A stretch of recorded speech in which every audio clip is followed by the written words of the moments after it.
Hello students, बाल मंदिर बाड़मेर के इस यूट्यूब चैनल पर आप सबका हार्दिक स्वागत है। प्रिय विद्यार्थियों, कल के वीडियो में हमने C++ के बेसिक इंट्रोडक्शन के बारे में पढ़ा था। कल हमने जाना था कि C++ की हिस्ट्री क्या है, C++ को बनाने वाले वैज्ञानिक का नाम क्या है और C++ के फीचर्स क्या है। साथ ही हमने C++ की C के साथ थोड़ी बहुत तुलना भी की थी। उसी वीडियो लेक्चर को हम आगे बढ़ाते हैं और जानते हैं कि C++ के अंदर और क्या क्या बेसिक इंट्रोडक्शन के अंदर आता है। तो स्टूडेंट्स, हम शुरुआत करते हैं आज के इस वीडियो में C++ प्रोग्राम की संरचना से। स्टूडेंट्स, आपने C लैंग्वेज की संरचना के बारे में जाना है। आप लोगों ने 11th क्लास में C लैंग्वेज को पढ़ा है। आप जानते हो, जब भी हम कोई प्रोग्राम बनाते हैं तो प्रोग्राम को C लैंग्वेज के फॉर्मेट के अनुसार बनाते हैं। उसी प्रकार जब भी हम C++ के अंदर कोई प्रोग्राम बनाएंगे तो उसका भी एक फिक्स फॉर्मेट होता है। उसके अकॉर्डिंग हम अपने प्रोग्राम को डिज़ाइन करते हैं। तो C++ प्रोग्राम की संरचना की अगर मैं बात करूं तो C लैंग्वेज की तरह ही सबसे पहले C++ के प्रोग्राम में हम हेडर फाइल्स का यूज़ करते हैं, जिनको हम बोलते हैं प्री प्रोसेसर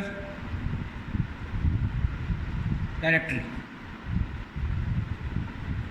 या फिर इसमें क्या आती है हमारी सारी हेडर फाइल्स। तो C++ का प्रोग्राम हम जब भी बनाएंगे तो सबसे पहले हम इन हेडर फाइल्स का उपयोग करेंगे। हेडर फाइल्स हम C++ के अंदर जिस हेडर फाइल का उपयोग करते हैं वो होती है iostream.h। जब भी हम हेडर फाइल लगाएंगे C++ के अंदर सबसे पहले iostream.h फाइल लगाएंगे।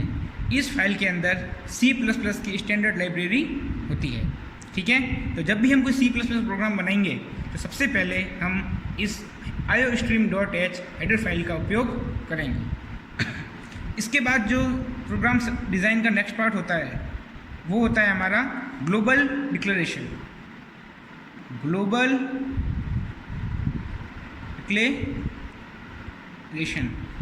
डिक्लेरेशन के अंदर हमारे वेरिएबल डिक्लेरेशन,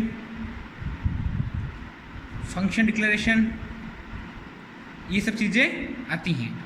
ठीक है, ग्लोबल डिक्लेरेशन या फिर इसी सेक्शन के अंदर हम एक और चीज़ करते हैं, फंक्शन प्रोटोटाइपिंग।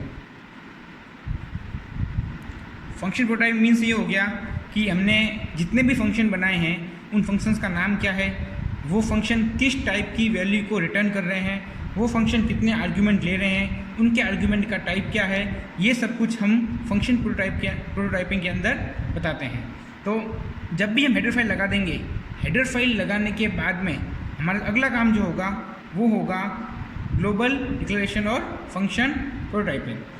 ये काम आपने C में भी किया था, लेकिन C++ एक ऑब्जेक्ट ओरिएंटेड प्रोग्रामिंग लैंग्वेज है। इसके साथ में ऑब्जेक्ट ओरिएंटेड प्रोग्रामिंग लैंग्वेज के कंसेप्ट भी जुड़े होते हैं। इसलिए इतना काम करने के बाद हम मेन फंक्शन नहीं बनाएंगे। आपको मैंने बताया था कि C++ एक बॉटम अप प्रोग्रामिंग अप्रोच है। इसका मतलब क्या हो गया कि हम प्रोग्राम को हमेशा बॉटम से डिज़ाइन करना शुरू करते हैं। तो प्रोग्रामिंग हमेशा स्टार्ट होती है मेन फंक्शन से। प्रोग्राम कंपाइल होना कहाँ शुरू होता है? मेन फंक्शन से। तो यहाँ पर हम अभी मेन फंक्शन नहीं बनाएंगे, यहाँ पर हम बनाएंगे क्लास। हेडर फाइल्स हो गई, ग्लोबल डिक्लेरेशन हो गया, उसके बाद हम यहाँ बनाते हैं नेक्स्ट में क्लास। ठीक है, क्लास बनाने के बाद में हम अगला करेंगे, क्लास के जो मेंबर फंक्शंस होते हैं उनको परिभाषित करेंगे, उनकी डेफिनेशन देंगे। क्लास बन गई हमारी। क्लास के बाद में आते हैं हमारा member functions. Member function definition या परिभाषित करना, मेंबर फंक्शंस को परिभाषित करना। क्लास बनाने के बाद में क्लास के जो भी मेंबर फंक्शन होंगे उसको हम अपने प्रोग्राम के अंदर डिफाइन करेंगे। जब हमारी माना कि क्लास, हमारे प्रोग्राम में 2 क्लासें हैं, तो जितनी भी क्लासें हैं मतलब 1, 2, 3 उन सभी क्लासेस को पहले हम क्या करेंगे, बनाएंगे और उसको परिभाषित करेंगे। उसके बाद हम बनाएंगे बाद में हमारा मेन फंक्शन। इसके अंदर आपके वही local declaration, local variable declaration, global variable तो हम इस सेक्शन में बनाएंगे। बाकी लोकल बनाना है तो आप फंक्शन के अंदर बना सकते हो, लोकल वेरिएबल डिक्लेरेशन। और उसके बाद प्रोग्रामिंग स्टेटमेंट जो भी हैं आपके, जो भी जैसा भी आप प्रोग्राम बना रहे हो उसके जो भी कथन है, जो भी स्टेटमेंट है वो आप डिफाइन करोगे। तो ये सब किस में आ जाएगा, हमारा मेन फंक्शन के अंदर। तो ये जो हमारा पोर्शन है ये हमारा हो गया C++ का बेसिक प्रोग्राम की स्ट्रक्चर, बेसिक प्रोग्राम स्ट्रक्चर, जिसमें सबसे पहले हम प्री प्रोसेसर डायरेक्टरी या हेडर फाइल ऐड करते हैं। जितनी भी हेडर फाइल्स है वो ऐड कर दी। उन हेडर फाइल्स को ऐड करने के बाद में अगर हमें कोई ग्लोबली वेरिएबल डिक्लेयर करना है या एरे डिक्लेयर करना है या फिर कोई फंक्शन हमने बनाया है उसकी प्रोटोटाइपिंग देनी है तो हम इस सेक्शन के अंदर देते हैं। इसके बाद हेडर फाइल्स के बाद में ये सेक्शन आ जाएगा। उसके बाद में हम क्या करेंगे, क्लास का कंसेप्ट आपका सी में नहीं था तो हम यहाँ पर क्या बना देते हैं, मेन फंक्शन। तो यहाँ पर जैसे कि क्लास है तो पहले हम क्लास बनाएंगे और क्लास के मेंबर फंक्शंस को यहाँ पे परिभाषित करेंगे। क्लास के मेंबर फंक्शंस को परिभाषित करने के बाद में हम बनाते हैं मेन फंक्शन। एक और बात, जो भी हमने क्लास बनाई है उस क्लास का अगर हमको ऑब्जेक्ट क्रिएट करना है तो वो ऑब्जेक्ट भी हमारा इसी मेन फंक्शन के अंदर क्रिएट होगा। ठीक है स्टूडेंट्स, ये C++ के प्रोग्राम का बेसिक स्ट्रक्चर हो गया। चलिए अब आगे बढ़ते हैं। अब हम बात कर लेते हैं C++ की कुछ विशेषताओं के बारे में। C++ की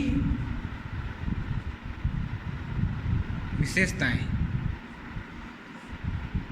तो C की तरह C++ भी क्या है, फंक्शंस का समूह। क्या, किसका, फंक्शंस का समूह। मतलब इस लैंग्वेज के अंदर भी खूब सारे फंक्शंस हमारे बने हुए रहते हैं। उन्हीं फंक्शंस के समूह से हम C++ की लाइब्रेरी का निर्माण करते हैं। सेकंड, हमारी इसकी विशेषता क्या हो जाएगी कि हम जितने भी इसमें स्टेटमेंट लिखेंगे सभी स्टेटमेंट को सेमी कोलन, क्या बोलते हैं इसको, सेमी कोलन, इसके द्वारा हम क्या करेंगे, समाप्त करेंगे। जितने भी हमारे स्टेटमेंट होंगे, जितने भी हमारे कथन होंगे उसको हम सेमी कोलन के द्वारा समाप्त करेंगे। उसकी मतलब हर स्टेटमेंट के बाद में सेमी कोलन जरूर लगाएंगे। एक क्वेश्चन दूसरी क्या हो जाएगी कि C++ के अंदर C की तरह C++ में भी मेन फंक्शन का होना अनिवार्य है। मतलब कि हर एक C++ के प्रोग्राम में मेन फंक्शन अनिवार्य रूप से होगा, अनिवार्य है। ठीक है। और कमेंट की अगर बात करूं, जैसे आप C के अंदर बनाते थे, जैसे कि कमेंट्स की बात करता हूं मैं, C के अंदर जब आप कमेंट्स लिखते थे तो सिंगल लाइन कमेंट के लिए आप डबल स्लैश का उपयोग करते थे। तो ये क्या हो गया हमारे सिंगल लाइन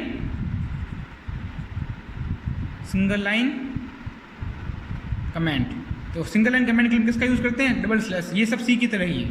वैसे ही मल्टी लाइन कमेंट अगर हमको लगाना हो तो मल्टी लाइन कमेंट के लिए भी हम स्लैश स्टार और बाद में इसको स्टार स्लैश से बंद करते हैं। तो ये हमारा क्या हो गया, मल्टी लाइन कमेंट। अगर आप किसी भी स्टेटमेंट के आगे कमेंट लगा देते हो, इसका मतलब ये होता है कि अब वो स्टेटमेंट कंपाइलर के द्वारा रीड नहीं किया जाएगा। ठीक है स्टूडेंट्स। अब यहाँ पर जैसे कि मैंने बताया आपको iostream.h फाइल के बारे में, तो iostream.h फाइल जो होती है वो C++ की लाइब्रेरी को हमारे प्रोग्राम्स के साथ में जोड़ने के लिए इस प्री प्रोसेसर डायरेक्टरी या इस हेडर फाइल्स का उपयोग किया जाता है। इस हेडर फाइल के अंदर हम, जैसे कि आपके C के अंदर scanf और printf होते थे। scanf यूजर से इनपुट लेने के लिए और printf किसी भी आउटपुट को स्क्रीन पर प्रिंट करवाने के लिए।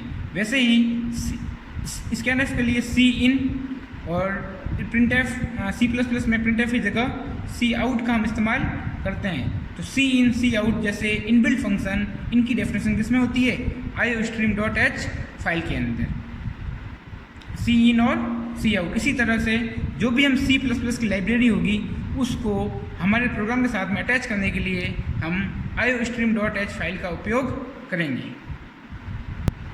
अब बात करते हैं C++ के टोकन्स के बारे में। स्टूडेंट्स, आप सब जानते हो कि टोकन्स क्या होंगे?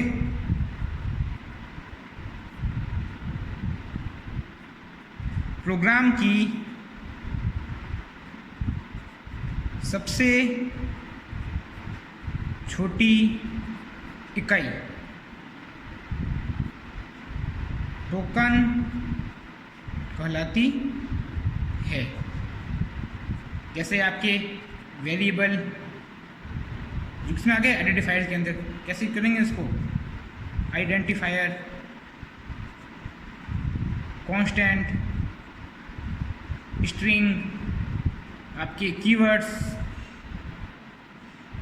ये सब क्या होते हैं, टोकन्स। मतलब प्रोग्राम की छोटी से छोटी इकाई जो हम अपने प्रोग्राम के अंदर यूज़ लेते हैं, उपयोग करते हैं, उसको हम क्या बोलते हैं, टोकन्स। ठीक है। अब अगर टोकन्स में बात करूं, पहले बात करता हूं मैं कीवर्ड्स के बारे में। सी लैंग्वेज के अंदर आपके टोटल 32 कीवर्ड्स होते थे। कितने होते थे सी लैंग्वेज के अंदर? 32 कीवर्ड। लेकिन C++ के अंदर कीवर्ड्स, C++ के अंदर टोटल आपके 48 कीवर्ड्स होते हैं। ये जो आप देख रहे हो कीवर्ड्स की जो मैंने टेबल बनाकर रखी है, इसमें से 32 कीवर्ड सी वाले तो वो के वो हैं, लेकिन इसके अंदर C++ के अंदर ये 16 नए एक्स्ट्रा कीवर्ड्स के अंदर जोड़े गए हैं। तो सी लैंग्वेज में टोटल 32 कीवर्ड्स होते हैं और C++ के अंदर टोटल 48 कीवर्ड्स होते हैं। कीवर्ड्स वो शब्द होते हैं जो कि सी की लाइब्रेरी में पहले से परिभाषित किए हुए रहते हैं। क्या मतलब इसका? इसका मतलब ये हुआ कि इन सभी शब्दों का मतलब हमको अपने प्रोग्राम में समझाने की ज़रूरत नहीं है। इन सभी शब्दों को हमारा कंपाइलर पहले से पहचानता है, उन सभी शब्दों का मतलब उसे पता है। जैसे अगर आप कोई प्रोग्राम के अंदर वेरिएबल बनाओगे तो वेरिएबल या फंक्शन का नाम या क्लास का नाम उसको हमारा कंपाइलर पहले से नहीं पता होता। आपको बताना पड़ता है कि वेरिएबल किस टाइप का है, वेरिएबल में किस प्रकार की वैल्यू स्टोर होगी, तो उसकी डेफिनेशन आपको अपने प्रोग्राम में देनी पड़ती है। लेकिन जो ये कीवर्ड है, इन कीवर्ड्स की डेफिनेशन हमारी C++ की लाइब्रेरी में पहले से ही इनबिल्ट होती है, इसलिए इन शब्दों को हमको समझाने की ज़रूरत नहीं पड़ती है। तो इनको हम बोलते हैं कीवर्ड्स। मतलब ऐसे शब्द जिनकी परिभाषा C++ की लाइब्रेरी में पहले से परिभाषित होती है, उनको हम क्या बोलते हैं, कीवर्ड्स या रिजर्व। इसका इनका एक और नाम होता है रिजर्व वर्ड्स। इन रिजर्व वर्ड्स को आप कभी भी किसी भी आइडेंटिफायर के नाम के रूप में इस्तेमाल नहीं कर सकते हो। ठीक है। अगले जो हमारे टोकन्स होते हैं वो हो गया हमारा आइडेंटिफायर और कांस्टेंट। आइडेंटिफायर हिंदी में क्या बोलते हैं, अभिज्ञानक। ये भी आइडेंटिफायर्स के रूल्स भी और अभिज्ञानक भी सेम सी की तरह ही होते हैं। जैसे इसके क्या नियम होंगे कि हमारा इसमें जितने भी कैरेक्टर्स होंगे वो क्या होंगे, नंबर्स में होंगे 0 से 9, कैपिटल में A से Z और स्मॉल में A से Z। इसके अलावा एक स्पेशल सिंबल अंडरस्कोर। कौन सा होगा, अंडरस्कोर। इनके अलावा हम किसी भी स्पेशल कैरेक्टर का उपयोग किसी भी आइडेंटिफायर के नाम के अंदर नहीं कर सकते हैं। दूसरा नियम क्या होगा इसका कि किसी भी अभिज्ञानक का नाम कभी भी नंबर से स्टार्ट नहीं होगा, नंबर से स्टार्ट नहीं होगा। मतलब किसी भी कैरेक्टर से स्टार्ट हो सकता है, चाहे वो कैपिटल हो, चाहे वो स्मॉल हो, चाहे अंडरस्कोर हो, लेकिन नंबर से स्टार्ट नहीं होगा। कोई भी स्पेस नहीं आएगा। कोई भी रिजर्व कीवर्ड जो ये आपको दिखा रहा हूँ ये इनमें से कोई भी रिजर्व वर्ड्स अभिज्ञानक के नाम में नहीं आएगा। कीवर्ड्स या रिजर्व वर्ड्स नहीं होंगे। इसके अलावा इसकी मैक्सिमम लेंथ कितनी होगी, 32 कैरेक्टर की, ये इनकी मैक्सिमम लेंथ होगी। तो जो आपने सी लैंग्वेज के अंदर आइडेंटिफायर्स के रूल्स पढ़े थे, वही रूल्स सी प्लस में भी इसमें लागू होते हैं। इसके अलावा आते हैं कांस्टेंट। कांस्टेंट क्या होते हैं, कांस्टेंट मतलब ऐसी वैल्यूज़ जो पूरे प्रोग्राम के दौरान स्थिर रहती हैं, मतलब प्रोग्राम एग्जीक्यूशन के दौरान उनकी वैल्यू में कोई चेंज नहीं आता है, उनको हम कांस्टेंट बोलते हैं। कांस्टेंट भी कितने टाइप के होते हैं, 3 प्रकार के होते हैं। पहला होता है न्यूमेरिक, दूसरा होता है कैरेक्टर और तीसरा होता है स्ट्रिंग। न्यूमेरिक में 2 होते हैं, इंटीजर और रियल। इंटीजर मतलब कि पूर्णांक नंबर, कोई भी नंबर, जैसे कि नंबर 10, मतलब नंबर 0 से लेकर नंबर अनंत तक, ये सारे नंबर कैसे होंगे हमारे इंटीजर, मतलब इनमें पॉइंट्स में वैल्यू नहीं आनी चाहिए। इंटीजर कैसा होता है, पूर्ण अंक। तो 0 से लेकर अनंत तक जितने भी नंबर्स हैं सब किस में आते हैं, हमारे इंटीजर के अंदर। जैसे मैं किसी भी नंबर की बात करूँ, नंबर लिया मैंने, माना कि 120, तो ये कैसा है हमारा इंटीजर कांस्टेंट। फिर है रियल, मतलब जितनी भी डेसिमल वैल्यू है, पॉइंट्स वाली वैल्यू है, जैसे कि 11.12 या फिर 34.26, तो जो भी पॉइंट्स वाली वैल्यू है ये होगी हमारी रियल, मतलब ये कैसे हो गए, रियल कांस्टेंट। कैरेक्टर, कोई भी कैरेक्टर जैसे कि लिखा मैंने ए, मैंने लिखा माइनस, मैंने लिखा प्लस, जो सिंगल कोट्स के अंदर आते हैं, तो ये सारे क्या होंगे, कैरेक्टर कांस्टेंट। अब जैसे कि बात करता हूँ मैं,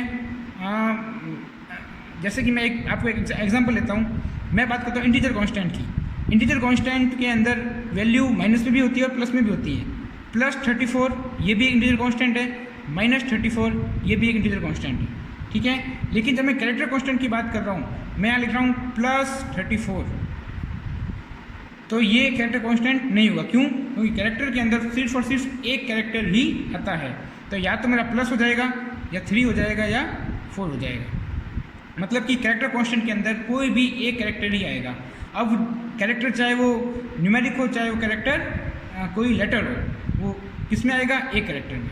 ऐसे ही अगर हम मल्टीपल कैरेक्टर की बात करें, मतलब तो वो क्या कहलाएगा हमारा स्ट्रिंग कांस्टेंट। जैसे कि मुझे नाम लिखना है, नाम लिखा मैंने बाल, उसको मैं डबल कोट्स के अंदर लिखा, तो ये क्या कहलाएगा हमारा स्ट्रिंग कांस्टेंट। तो स्टूडेंट्स, आज के इस वीडियो में बस इतना ही। कल हम पढ़ेंगे C++ के डेटा टाइप्स के बारे में। थैंक यू, धन्यवाद।